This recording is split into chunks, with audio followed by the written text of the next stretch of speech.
el auspicio de Plenitud, Ciudad de la Alegría, hogarplenitud.org.es, Serenidad Spa Terapéutico, Serenidad.es, Permasalud Glamping, permasalud.com. Okay, Michael, thank you so much for accepting this interview for the show and the audience that now, with all this technology, reaches all over the world. So I'm glad we can share this with everybody that we can reach. And I want to start through your musical journey. How did you meet with the bass? Is it bass or bass? Because I've heard some people say bass, other people said bass. I'm not sure how to name it in English. Well, first of all, thank you so much for having me. I so appreciate your interest in my music all these years. And yes, in the U.S. we call it bass. Bass, okay. Which is not like it should sound. There's another word that's spelled exactly the same way that we pronounce bass, and that's a kind of fish. Oh, yeah, the one you eat. Right. Yeah. So it does make a difference, unfortunately. But yeah, I think we're the only culture that really calls it bass instead of bass. Yeah. Not sure how that came to be, but that's how we say it. And yeah, I fell in love with the bass when I was a boy. When I was little, I always remember hearing the bass and loving the sound, but having no idea what I was hearing. There was very little information about music and about musicians when I was a boy. I was born in 1960, so this would have been, mid and late 60s that I was hearing a lot of music with the bass guitar in it, and loving it, but not really understanding what I was hearing. But little by little, I was able to get more information, and I figured out, oh, that sound I love so much, that's a bass guitar. And I begged my parents to let me buy a bass guitar, and they refused. They said no, because they thought that would make me become a hippie, like the hippies at Woodstock. So they didn't want that to happen. But I kept begging, and eventually they relented and allowed me to get a bass. And I got my first one, I think, when I was 10. I think that's when I got it. Wow. And how, since you are so attracted to the sound and the instrument, in what ways have you noticed that you've identified? What part of yourself identifies with the bass? Yeah, that's a great question. And one I've asked myself all these years, because my love for the instrument has never wavered or waned. I've just always loved the instrument. I just love the sound of it. I love the way it feels when I'm playing it, how it feels in my body. I love to hear other people play it. And I've questioned myself about that sometimes, why, with so many things that have changed in all these years, why that is something that's been with me all this time. I feel very lucky that that's the case, but it is kind of strange. And I think it's largely because the bass for me really kind of represents who I am and my generation and my place. The bass as we know it really was kind of invented around 1951. And so it really is an instrument of my time and place. And it's a little bit different from other instruments in that it doesn't go back that far, and it wasn't invented as a fine work of art. It was made to be mass-produced. So it's really part of my culture and my experience. And it's a combination of electronic technology and acoustic technology. An electric bass, the sound is produced acoustically. And if it had a hollow body, it would be like any other acoustic instrument. But the acoustic sound is captured right away, and then you can process it electronically. And I think that's something I love about it. It's a kind of an artifact, a representation of old technology and new technology put together in this marriage, a marriage that's made to produce beautiful music. So I think it's all these things, that it's my native voice. It's just the way it reflects my heart, who I am. I think that's why I've been fascinated with it all these years. Oh, sweet. That's nice. But what's the difference between the fretted bass, the fretless bass, there's the electric bass, and the hyper? It's confusing, isn't it? Yes. Yes. Yes. These are technical terms, and it's not so important to understand the difference. But the bass that was the bass guitar, or electric bass, as it was invented in around 1951, was an instrument that had frets. So it was very similar to the low four strings of guitar, but down an octave from that. So it was made for guitar players so that they could play bass. And before those days, the main bass that people played was the bass violin, the great big upright bass that you see in orchestras and jazz groups. And it's a beautiful instrument. I played it myself for many years, but it's really hard to get around. It's really ungainly. And if you play with somebody who plays electric guitar and drums, you'll just never hear it because it's much quieter than those.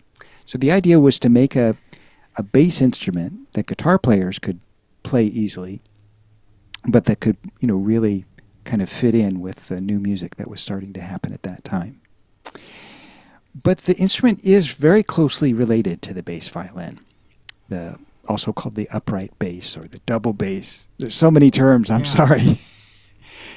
And so some people had the idea of taking the frets off to kind of make it more like the bass violin, because as you know, members of the violin family, the violin, viola, cello, and double bass, they don't have frets. And so a lot of players who came to the electric bass from playing the bass violin were used to not having frets. So people started to make them without frets, so you had the choice. And without the frets on there, it gives you this other levels of expression that are possible. The exact intonation, the exact tuning of the notes can be altered in different ways. And this is actually something really powerful when you change the tuning of the notes or you slide between notes. It almost makes the instrument more like a human voice in a way. So it really has an enormous expressive potential. So that's really the difference between the fretted and fretless bass. They both are relatively common today, although the fretless is less common than the fretted. And then the hyperbass is an instrument that my friend Joe Zahn and I invented. And it's a fretless bass, and it looks very much like a typical fretless bass, but our idea was to try a lot of different design concepts. And we decided to put them all on one bass, to make one bass with a lot of weird things about it. And Joe called it the hyper bass because it's so strange. And in fact, that's probably wise because I can't really play it like a normal bass. If someone hires me to play bass on their record, the hyper bass isn't really the best choice for that because it's so strange and designed to do so many unusual things. It's kind of hard to make it sound particularly typical. Wow. This takes me to the question that David and Geronimo, that knew that I was going to interview you, and they are huge fans of yours, they wanted to know if the bass you use with the changes of tones was invented by you or by a luthier. Yeah, we kind of invented it together. This luthier, Joe Zahn, used to come to a lot of my shows and said, I really like your playing, and I'd like to build a bass for you. And I would say, well, I don't know, here's what I really want, and describe this crazy instrument. And he said, yeah, we can do that. And so we worked together for over a year on various design ideas. And as I said, we were kind of really stretching ourselves. A lot of the technology we wanted wasn't available, and we had to kind of invent tricks to do that kind of thing. But we did manage to get it done. It's right over here, and everything worked. So they are referring actually to the hyperbass. Is this? That's right. Oh, yeah. Wow! How cool. Yeah. Yeah, and it's such a mysterious instrument. Almost every song needs a bass, but to make it the melodic and principal major instrument is a bit challenging. So how did you discover that you can make bass solos with such a variety of notes and make it like a guitar sort of thing? Did you thought by listening maybe to people like Jaco Pastorius or other bass players that you could expand on this, or how did that work? Absolutely. It is interesting. We, as you mentioned, we think of the bass as being underneath the music and the melody to be higher than that on top. But that has not always been the case. In Europe, before the 18th century, the second lowest voice was the main one. The tenor voice was the main one. And then during the 17th century, the idea was that all voices should be equal, that no voice should be more important than the other. Most typically, there are four voices in a composition, the soprano, alto, tenor, and bass. And the idea in that point was really to make them all equal. And it wasn't really till the 18th century or so that people started thinking, no, the high voice is the most important and everything else is supporting that. So that's a relatively new concept. And you're absolutely right. A number of bassists started realizing that they could make the bass a melodic instrument, and it could support or it could be melody. And this goes back even before electric bass. There were a number of great both classical and jazz upright bassists who really brought the bass out melodically. And so this is something that's happened throughout history for a long time. It hasn't been that popular, especially in the last several hundred years. But it's something that you can always do, and it's something I really enjoy. I especially love the switching roles back and forth between being a melodic sound and being a supportive sound. It's something I just really enjoy. Yeah, amazing. So let's listen to some songs from your 1986 Unusual Weather, and we will talk about this album after. But let me tell you that we're basically we're going to listen almost, not in different segments, but the whole album, which is fantastic. It's an amazing, exquisite album. So one thing is, people now listen like one song here, one song there in the phones or in the Spotify's or things like that. But to listen to the whole album and appreciate it and realize that the whole production is godsend. It's like heavenly. It's like it doesn't happen anymore. So I want to take people, the audience, the older audience and the new audience, through almost the whole album, because we'll go through most of your albums. I even have funk here. Look at your albums. Oh, thank you. and I did some changes in my CD places, and I couldn't find, but I have almost all of your solo albums collection, and so, but it's such amazing. And so we're going to listen to Welcoming, Huge Moon, Almost April, and Sung to Sleep in this segment, and then we'll be back with more. Awesome. Thank you so much. Síguenos en TikTok, Facebook e Instagram como NoyPazR, Vimeo y YouTube como Radio Serenidad S. En WhatsApp 593-999-203-203, radioserenidad.com. Okay, I want to share something with you, Michael. Two personal things, because I was listening, preparing for the interview. It just took me back to the 80s totally. And when I was doing the show with my friends, that we were all music lovers, and we would used to get together and put Spanish names to our favorite artists. And awesome. your Spanish name in my group of friends was Miguel Manrique. Michael Manring, Miguel Manrique. So awesome, thank you. It was so funny, but yeah, you were one of the ones who, and you know why? Because in the first show that I ever did, which was in March 1988, Welcoming was on the show, was one of the first songs that appeared on the show. And so you've been with this program since our beginning. So, you know, that's why we are so thankful that you're here with us, and you've always been part with your music through the times with different groups and everything. So, great. I'm so grateful. Thank you for your interest all these years. Yes, yeah. This music is like classical music. It doesn't expire. So, I'm glad. I'm glad. So, Michael, how did you join the Wingham Hill Records? Yeah, that was so lucky that I was able to get hooked up with Windham Hill. In those days, there were just a few major record companies, and they controlled everything. And so it was very difficult to get involved in really the mainstream of the music business. But Windham Hill was one of the first small record companies to break through and really get popular. And I got involved with them through my old friend Michael Hedges. I had met Michael Hedges in 1979, and we started playing together then.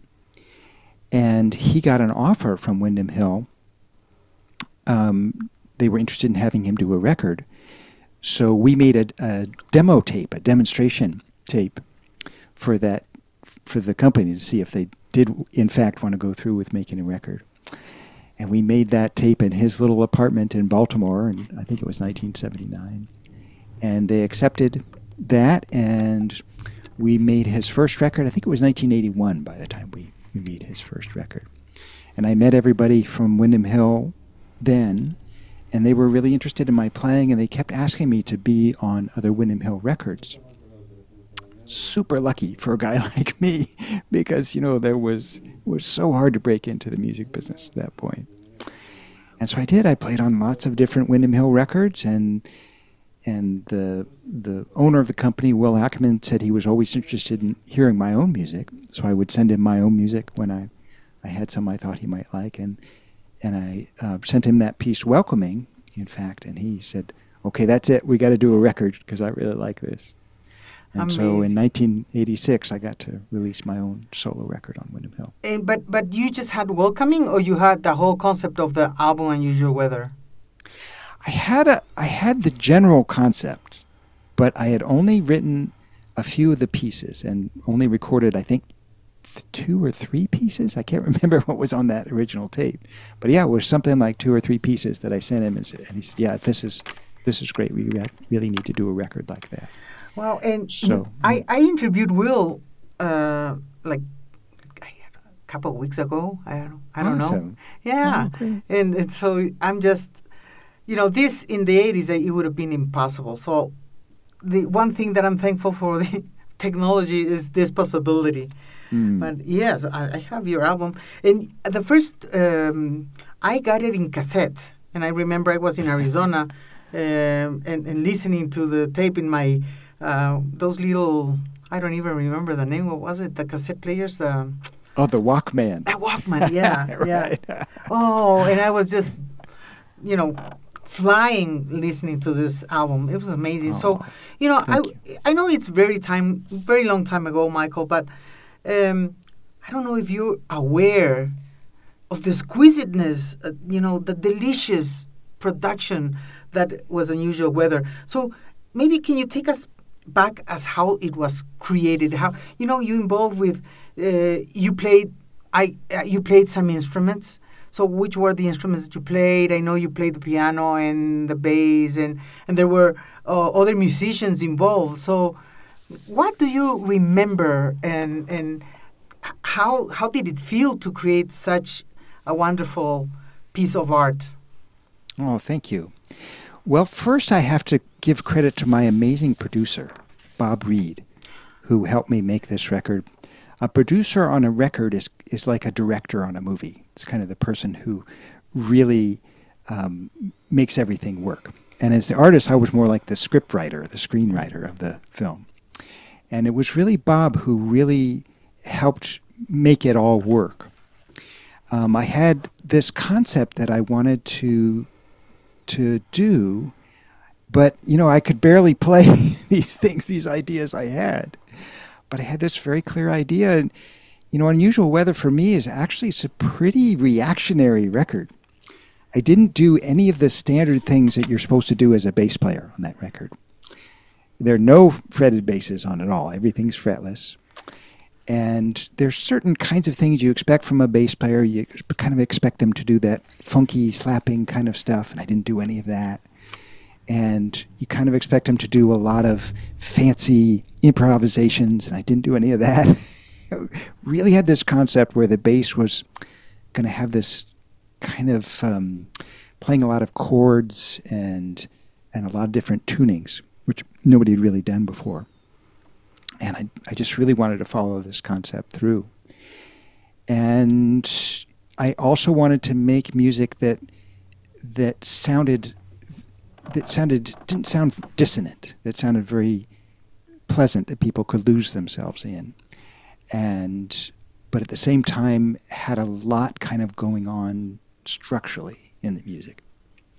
And so that was my dream, and I could barely pull it off, but I had excellent assistants and couldn't have done it without Bobby. But Reed also played there. I think he plays the clarinet or some wind instruments.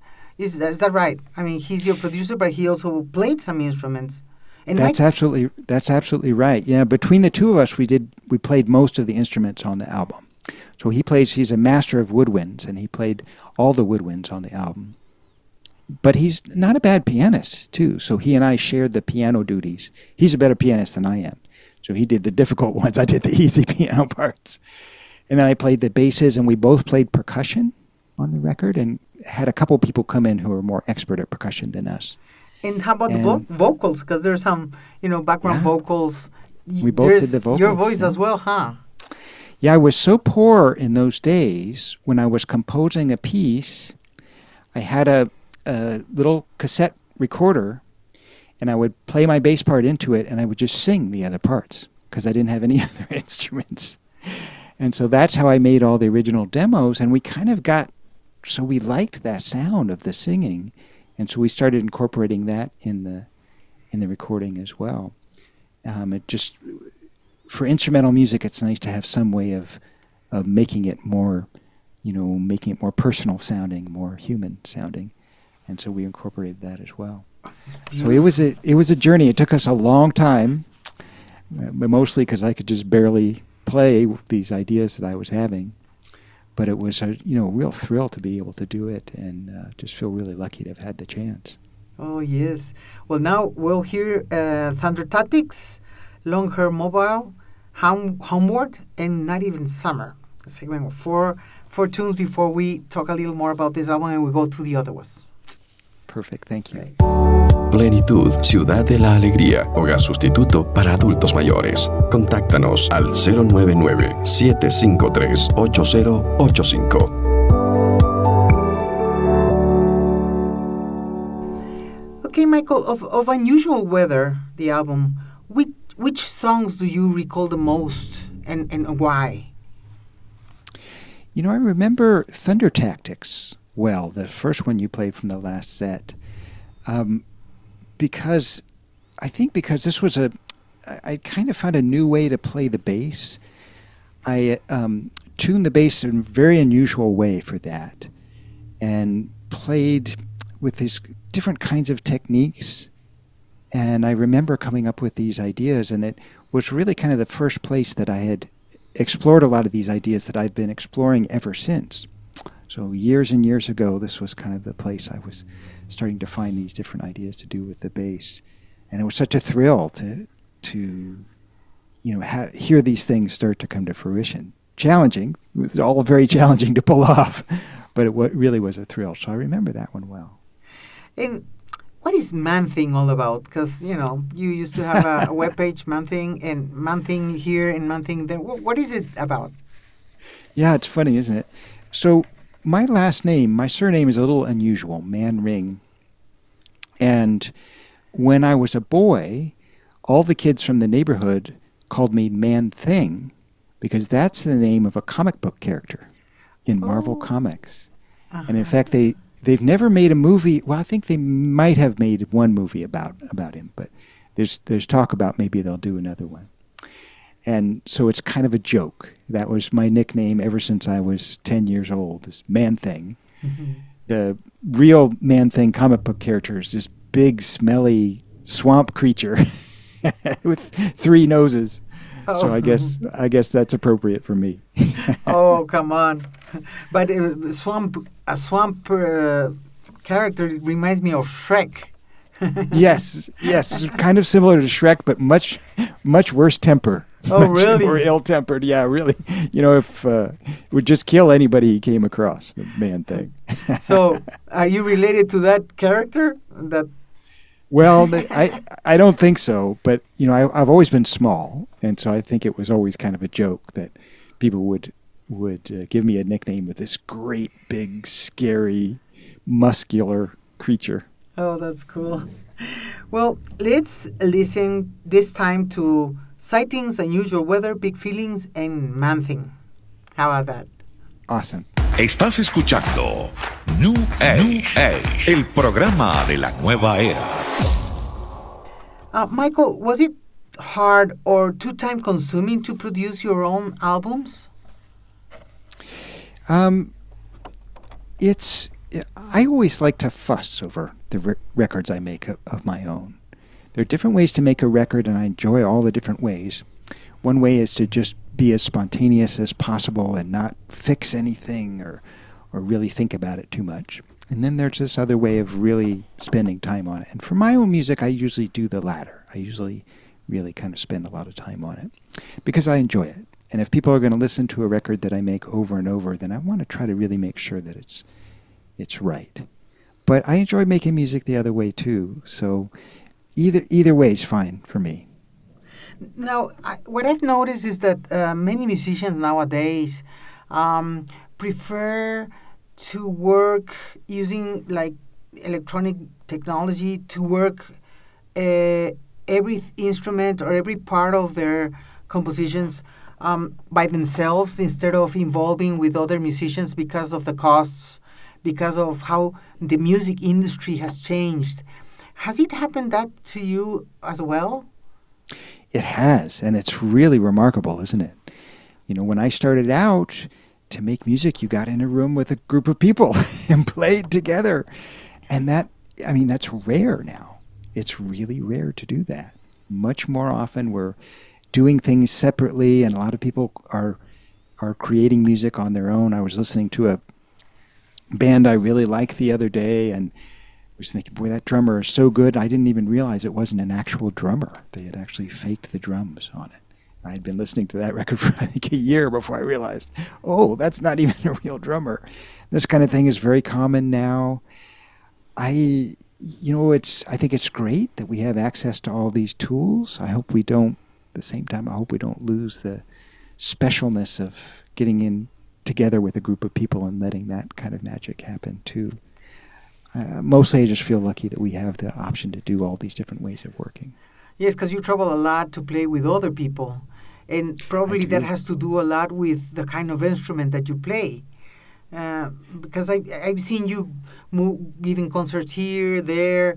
But what I've noticed from other people that I've interviewed and every change that we are feeling nowadays is that there's something happening that it's taking us away from the togetherness or from everything's become so difficult, and at the same time easy because you can do it by yourself, but we're losing the connection between people.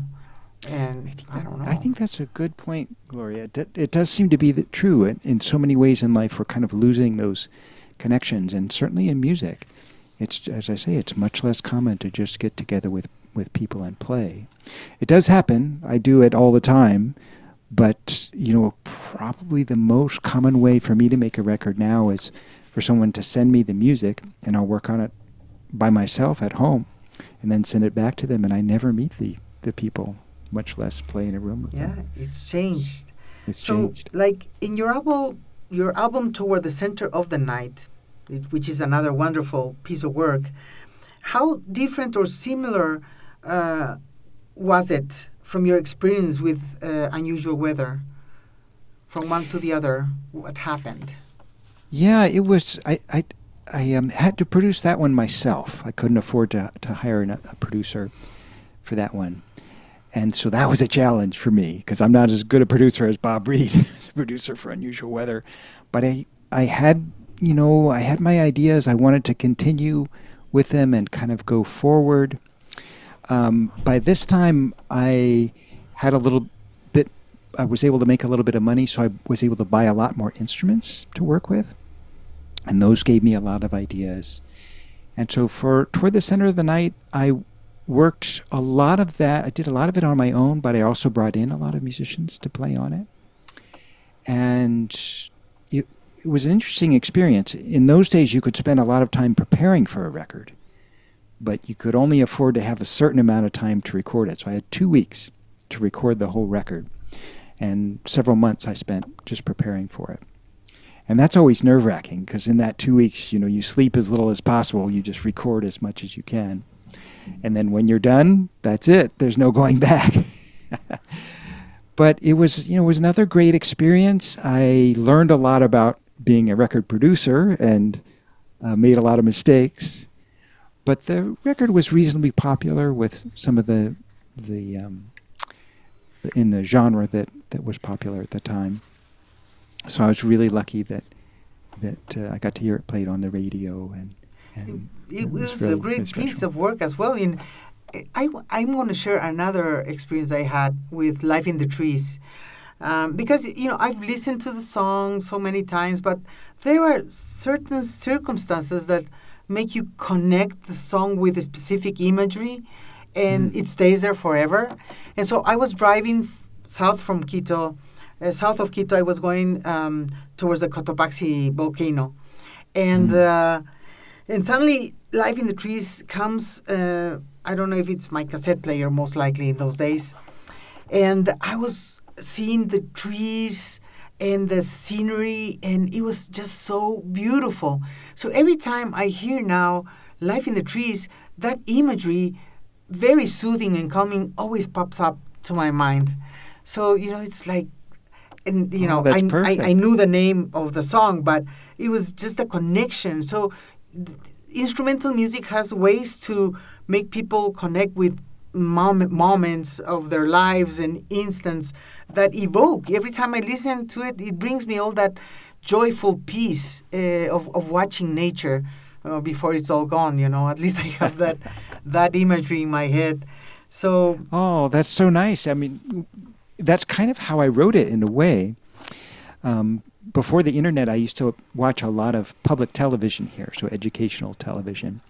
And often I would just watch and play my bass. And on this one day, I was watching a documentary show about animals that live in the trees. I don't remember if it was Central America or South America or maybe Africa, but someplace like that. And I was very inspired by the rhythms of these animals and the feeling of their life in the trees. And that's how the piece came about. So that's very appropriate. Oh, how cool. So let's listen to what, in this album, we're going to listen Life in the Trees, Away with Birds, Near, and Cats Go Forward. Okay. Con el auspicio de Plenitud, Ciudad de la Alegría, hogarplenitud.org.es, Serenidad Spa Terapéutico, Serenidad.es, Permasalud Glamping, Permasalud.com. Okay, Michael, what can you share about Renegade Intellectuals, Magnets, and a Brief History of the Wind, that are songs from this album? Because, the way of making instrumental music and naming the songs, I don't know how that comes about, but Renegade Intellectuals, it's a name that sounds so cool. So how did you come about with those songs and names? The Renegade Intellectuals came about because that was a phrase from a comic strip I really liked. There's a comic strip called BC about cavemen that I really enjoyed. I don't think it's done anymore, but I really enjoyed the humor in it. And in this one comic strip, there's a character who likes to think of himself as very intellectual, very smart, very sophisticated. And he started a kind of a bookstore in, it's the Stone Age, so it's kind of books made out of rocks and things like that.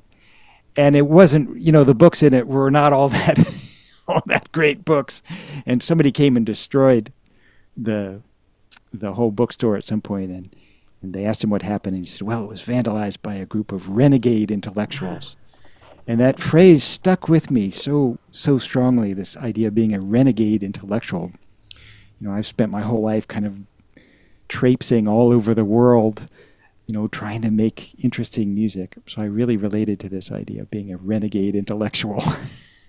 So Wonderful. It's all the wonderful to titles know. that, you know, that's how they come about, or different ways like that. So when I listen to Magnets, and you know, da da da da da da da da, it's a magnetic song. You know, it really thank you. brings your attention to it. It's powerful and has energy, and it's quite magnetic. So I do believe that Magnets, it's a great name for that song.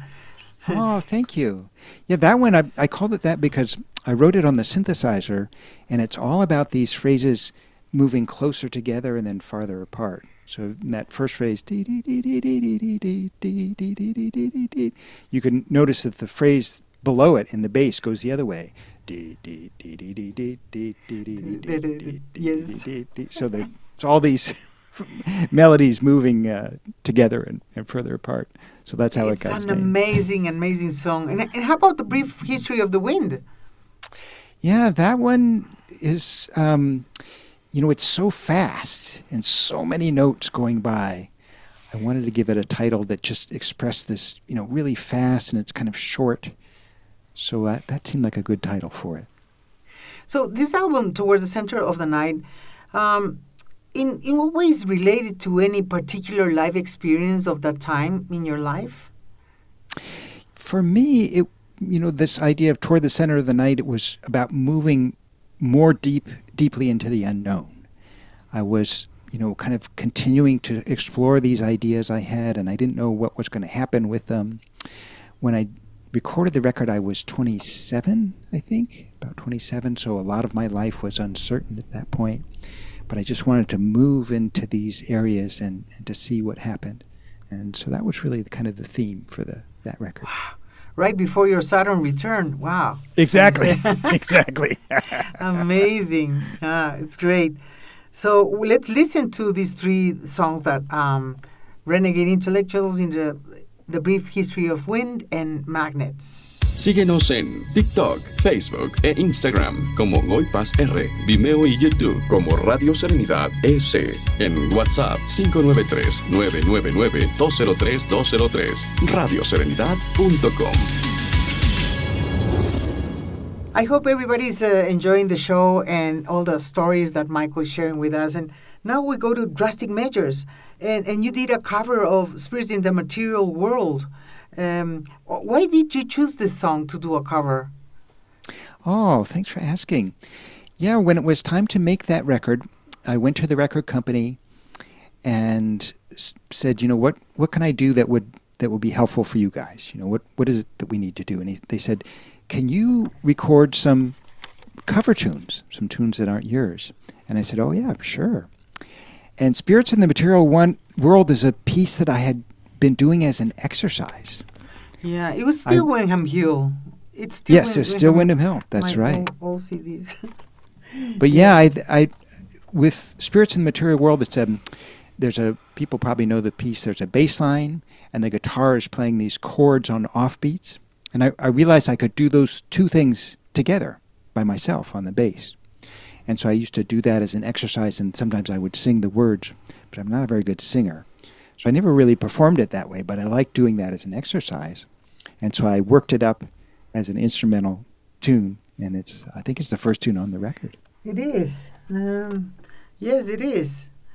And another one I want to talk about and ask you is, what is Gizmo about? Because when I read Gizmo, it reminded me of the Star Wars, these little beings in Star Wars movies, but yeah. I don't know why, but I connected with those things. And so what is Gizmo about? Gizmo is a funny word in English. It's a kind of a slang term that's old. My dad used to say this a lot, and it means any kind of little object or thing that you don't have a name for. So like any piece of machinery or something, we call it a gizmo. And that piece came about because I was exploring some chords very similar to chords that were used by one of my great heroes, the Brazilian composer Egberto Gismonti. And at the same time, I was exploring using rhythms from New Orleans, and they have a very particular kind of rhythm they use in New Orleans called second line. That's very kind of washy and funky. And I was trying to put those two things together. And so the word gizmo seemed like a good portmanteau to put those two ideas together. It's a fun song, let me tell you. Thank you. Now, Thank you. now Thunk was a very different work from your other albums. What did you wanted to explore in this work? Yeah, by the time Thunk came around, it was kind of clear that the kind of music we had been doing wasn't really popular anymore, was really kind of starting to fade. And I thought, well, maybe I'll try to do something different. And I've always played rock music ever since I was a kid. I played in a ton of bands, playing Black Sabbath and Led Zeppelin and Aerosmith and Jethro Tull. And so there's a lot of this in my background. And I thought, I'd kind of like to revisit that sound, just really take a turn away from what we had been doing and try something different. And I went to the record company. I didn't know if they would go for this, but they kind of felt the same thing. They kind of felt like, yeah, we need to try some different things and branch out. So we took a big chance and made this real kind of rock record. And it was just an enormous amount of fun to do. Yeah, but what is this cover? I mean, what is the message? Because it's Right. kind of scary, and sad. But at the same time, there's a UFO and there's chaos. Why did you choose something like that? Yeah, the idea was to really kind of make a break and really kind of shake things up. That was what we wanted to try to do. And so for the cover, we wanted to have something kind of intense. And there's an artist that helped us put together the cover, and we sat down and talked about various things. And I talked about that I was interested in UFOs and different items, and the artist was able to incorporate all these ideas into the cover. The cover picture actually is a picture from the 1906 earthquake in San Francisco. That's the kind of the main street in San Francisco, Market Street, with soldiers marching down it to try to keep order, and then a picture of a UFO in the corner that's been kind of photoshopped in, and that's one of those UFO pictures that was never really quite debunked, although it really looks just like somebody threw a hubcap or a plate into the air. I think. Yeah, it's kind of scary, but like quite apocalyptic. It feels like it's happening. It's happening. Yeah, we really wanted to kind of go there, kind of make something scary and kind of really, really different. And so, like really, in Big Fungus, your bass sounds like an electric guitar, and I guess that's a hyper bass, right? That's right. Just amazing. Thank you. Yeah, it's amazing. So, you had an interesting choice of musicians for Thunk, like Steve Morse and Alex Kolnick, Steve Smith, Tim Alexander, and Philip Oberg in piano. How was their impact to the project? Oh, fantastic. I mean, I couldn't have done it without them. Yeah. Yeah, I was really lucky. The record company said, let's really get the musicians you really want for this. So I got to, pick really the guys I most wanted to play on the record. It was kind of an interesting combination of people, because some of the people were more associated with heavy metal and some more with alternative metal, which is normally those people don't really interact that much. And some of the people were more associated with a lot of different forms of music. And so it was a really interesting collection of people to put together, but everything just worked beautifully. And I was so, so thrilled that these people wanted to play my music that, I was just really lucky to get to play with them all. And so, up until then, which album do you think was the most successful? Not exactly because of how audience responded, but for you in terms of creating your compositions and your music. How have you felt about those albums, and which one did you feel that was more meaningful to you? Oh, thank you. In those days, I certainly looked at every record as just a learning experience. And I don't think any of them were successful. I don't think, any of them, none of them really were, came out exactly the way I wanted. And I didn't feel like I did a terribly good job on any of them. All the other people who worked on them did a wonderful job, but I always felt that my job I didn't do a very good job. But for me, it was just more fun to try and to do really different things and really push myself to see what I could do. So yeah, in a way, I didn't really think any of them were successful. You never know how sense. you reach people.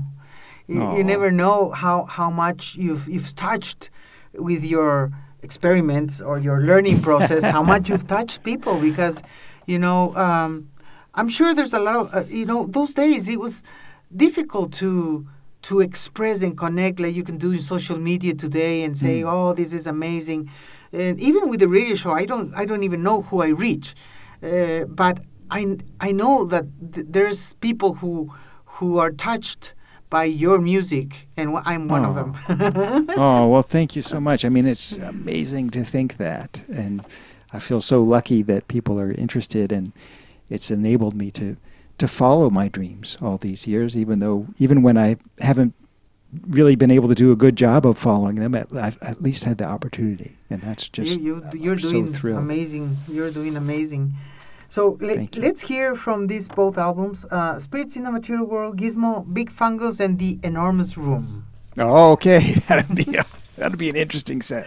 Yes, but people need to know all the way, this is about your historical process in your musical journey, so we need to go. Actually, I started listening more to funk, preparing for the interview and finding interesting things. When I first heard it back in the 90s, it's like, oh my God, because it was a shocking change from your two previous albums, and to hear this is like, what happened?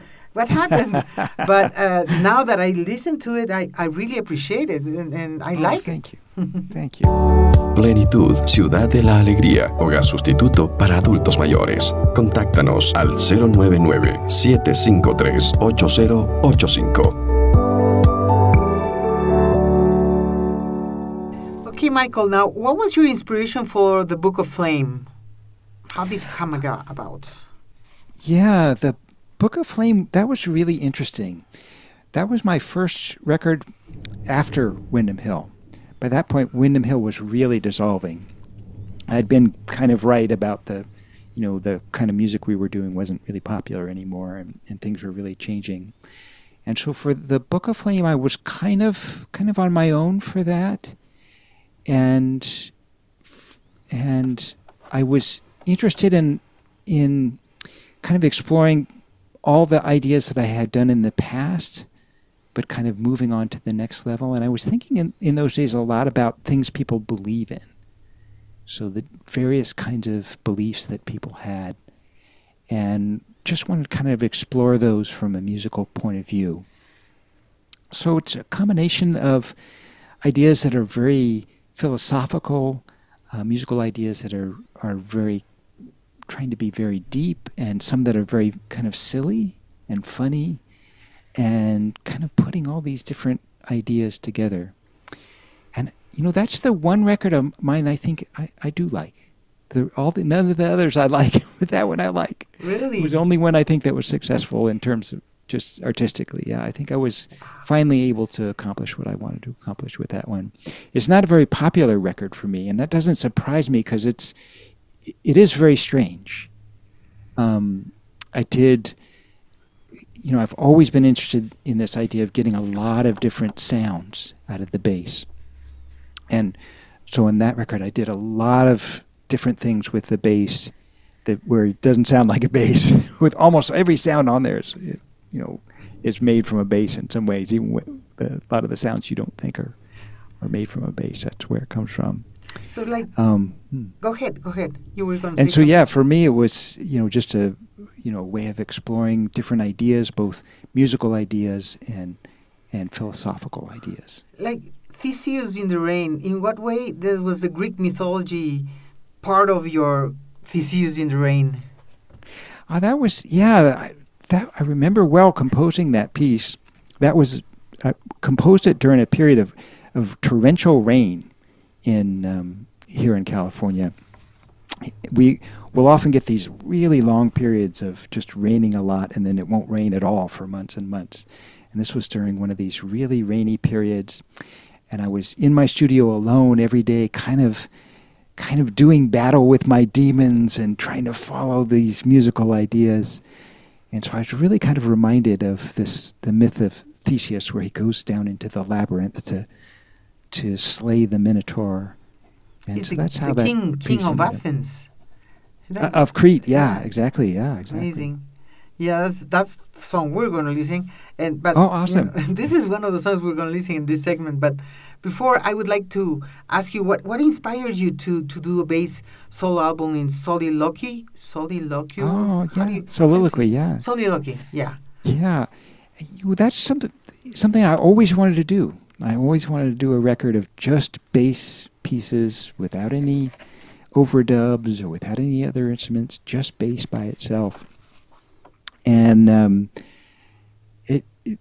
it never was the right time to do that. I always wanted to do it, but back when I was with Windham Hill, they didn't really feel they could market that nobody would really want to buy that.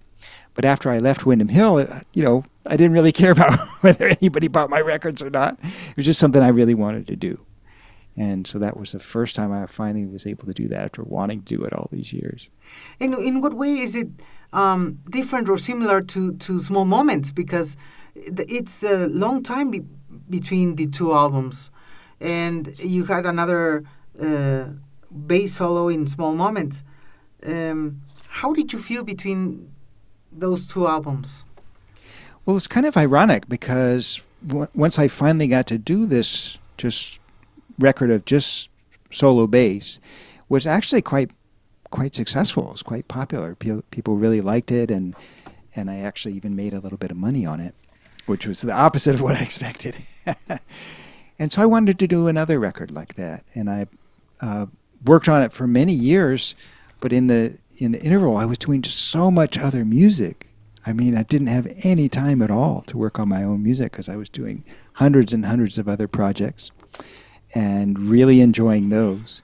So it took me a really long time to put together enough music to do Small Moments. And as I said, I was focusing on other projects I was doing so much I really couldn't give it as much time as I wanted. But it just took a long time. That's the only answer. So what can you tell us about Tetrahedron and the Night is Darkness Enough? Those are two tunes you suggested me that you wanted me to play. So what can you tell us about that? Yeah, I'm proud of those compositions. With Tetrahedron, that is a piece that I wrote for my hyperbass. And with that piece, I'm really stretching the instrument further than I ever have before. The instrument was designed so I could change the tunings while I'm playing, which is a very unusual thing to do. Very few instruments you can do this on, but bass guitar actually is well suited for this idea of moving the tuning while you're playing. And with Tetrahedron, I really was pushing that concept as far as I could manage it, as well as a few other things, compositionally and technically. And so for me, it was a real place where I was really pushing myself. And as I was composing it, I was imagining a tetrahedron, which is a kind of a pyramid. And that helped me to think about the music I was doing, because I could see the tuning as being like sides of the pyramid that are moving in size. And that's helped me conceive it. So I always think of this kind of moving, floating, changing pyramid, three-dimensional pyramid with that piece. And it's really just about pushing myself as far as I could with all those concepts that I've been working with so many years.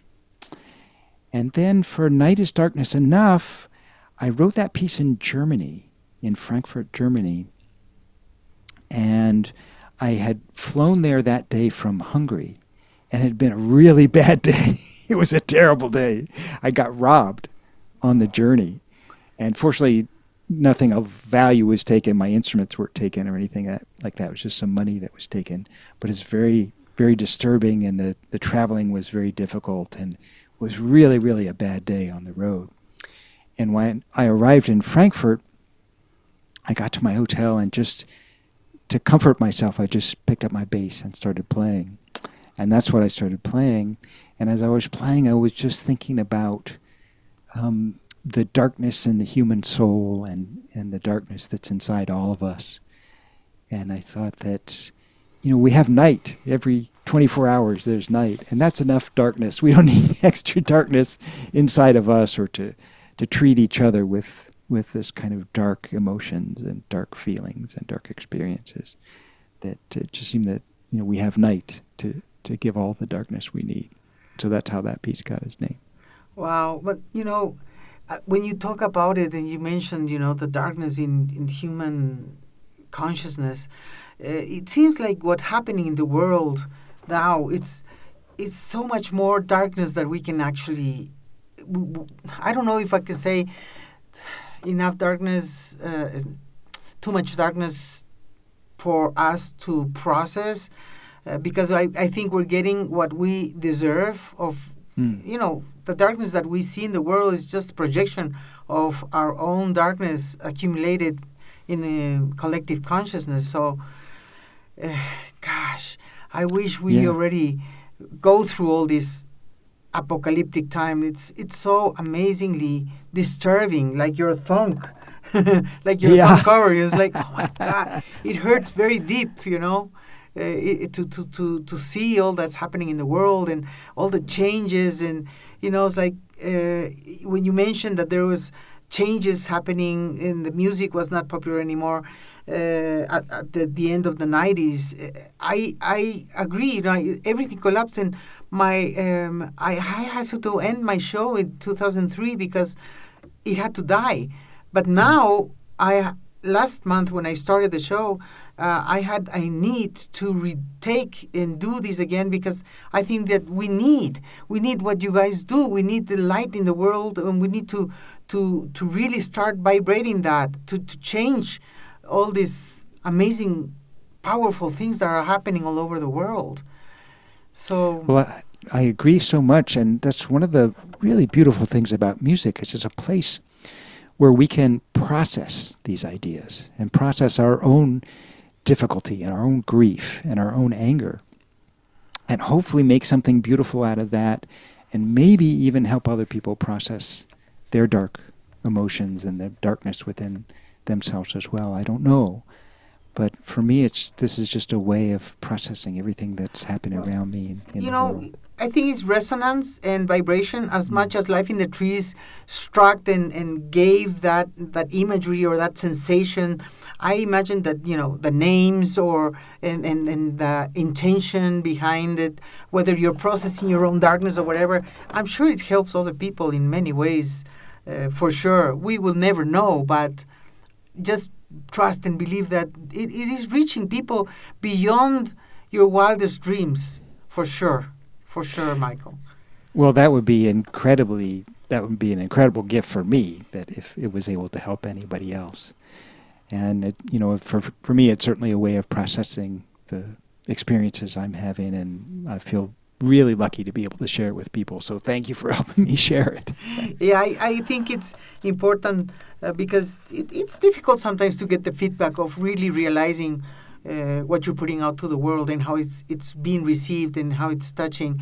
This is not something like commercial that would reach maybe millions and billions of people, but it's really transforming from who wants to go from the heart.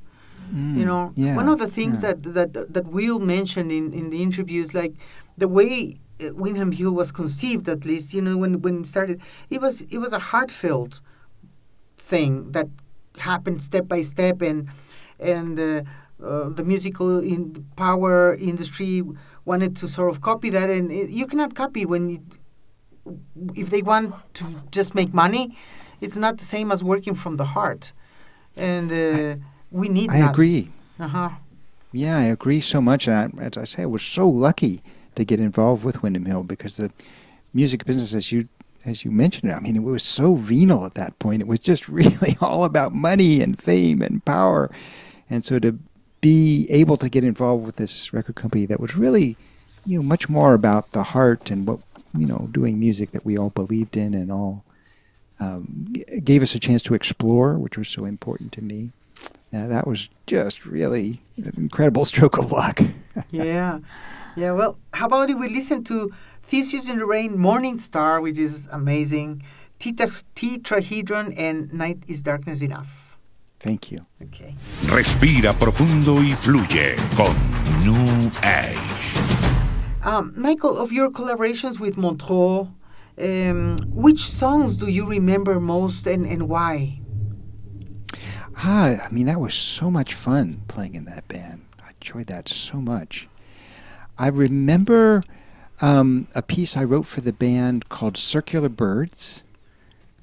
And I remember a piece that Barbara wrote called To Be, because that piece was very popular for us, and we actually made a video for it. It was a very expensive thing to do in those days. We shot it on film, just like you shoot a movie, and it took forever. It was very, very tedious. But they played it on the TV, and we would often see it played when we were boarding airplanes. For some reason, they played it when we were boarding airplanes, Wow. and we would see it often. And I remember those tunes. It was really thrilling to kind of have that popularity in those days. Yeah, well, I remember To Be totally. We'll play those songs in the next segment, but first, how about your collaborations with Michael Hedges? I mean, he was close to you, and I can imagine what happened, how you must have felt when he left this plane. But I wonder about your collaborations with him. Which songs or song do you hold nearest or dearest in connection to him? Oh, thank you. Yeah, Michael Hedges was my best friend. As I mentioned, we met when I was 19, and we just hit it off right away. We had a lot of similar musical ideas. We were both full of energy and excitement and crazy ideas and wanted to try everything. And it was so great to have somebody to share that enthusiasm with, to have somebody to bounce ideas off. And he was so brilliant. I got to watch him really grow as an artist. When we met, he wasn't the artist that we normally think of as Michael Hedges at that point. I mean, he rarely played solo guitar at that point. He mostly was doing covers in bars. He was very good at it, but solo guitar wasn't really his thing so much. And to watch him develop in different ways and just blossom was just a thrill. And to see how successful and popular he became, it was just really amazing. And our friendship was just always very strong. We just always stayed very close, having gone through all these experiences together. And actually, the piece that really comes to mind that we did, we once did a cover of If I Needed Someone by the Beatles. And I can't remember what record that was on. I'm sorry. It wasn't on any of his records. It wasn't? I just remember that day. We were both kind of, going through romantic troubles on that day. And I remember just really putting our hearts into that piece, and it came out well, I think. And I'm sorry, I wish I could remember what record that's on. But that's one I remember. I mean, I remember all the stuff we did together, but that was a special one. Yeah, I mean, I've watched his video of live aerial boundaries, and it's just like mesmerizing. What he was capable of doing in that guitar is amazing. He was like a shaman. He had this amazing, powerful effect over people. And I don't think people could understand it now because everything is so different now. But he would go out on the stage and just thrill an audience. And it didn't matter if it was 12 people or 12,000 people, because we played in audience of both those sizes from time to time. And he just had this ability to just really capture people, and it was just a thrill to stand next to him and watch that process take place. Oh, that's great. I'm glad you got to be so close to him and have him in your life in that way. It was really lucky. really lucky again to have such a good friend. I sure miss him. I wish he was still around to bounce ideas off of. And, he always had an interesting, kind of funny, clever, thoughtful kinds of ideas about what was happening in the world. So I think his family was doing a video about a documentary about him. Do you know about that? I do, yeah. His brother and his son, Michael's brother and Michael's son, are working on this documentary, and they're really doing an amazing job. It's really incredible. I've been involved, not directly, but tangentially in helping them out and doing various, I did an interview for it and helping them in various ways to put it all together. Oh, that's great. And it's just amazing. I've seen little bits of it, and it's really going to be an amazing document. Oh, we're looking forward to that. Now, you have collaborated with so many artists. Now, with whom did you have the most fun playing and enjoying the music you played together? I mean, it sounds corny, but I get something out of playing with everybody. I always learn something from every experience. I think probably the one I enjoyed the most was playing with Michael Hedges, just because we, met at that special time and really kind of were exploring things together at that amazing time and just had that very deep connection. But it's such such an honor to be asked to play with so many different people that I always enjoy it. Yep, for sure, I'm sure. Like, how about if we're going to listen then to, I'm gonna look for Circular Birds, To Be. I don't know if I can find if I needed someone, but we'll listen to that. And I have something from the album with the acoustic group Experience, Up and Down, which fantastic. Yeah. And also with Alex DeGrassi, you have The Mania, that's the album. Exactly. This Side Up. Awesome. Yeah. We'll listen to those songs, and then we'll come to the end of the show to see what Michael has to offer us about his musical journey. Con el auspicio de Plenitud, Ciudad de la Alegría, hogarplenitud.org.es, Serenidad Spa Terapéutico, Serenidad.es, Permasalud Glamping, permasalud.com. Okay, Michael, we are basically at the end of the time for the interview, and I'd like to ask you, what plans do you have for your music for the coming years?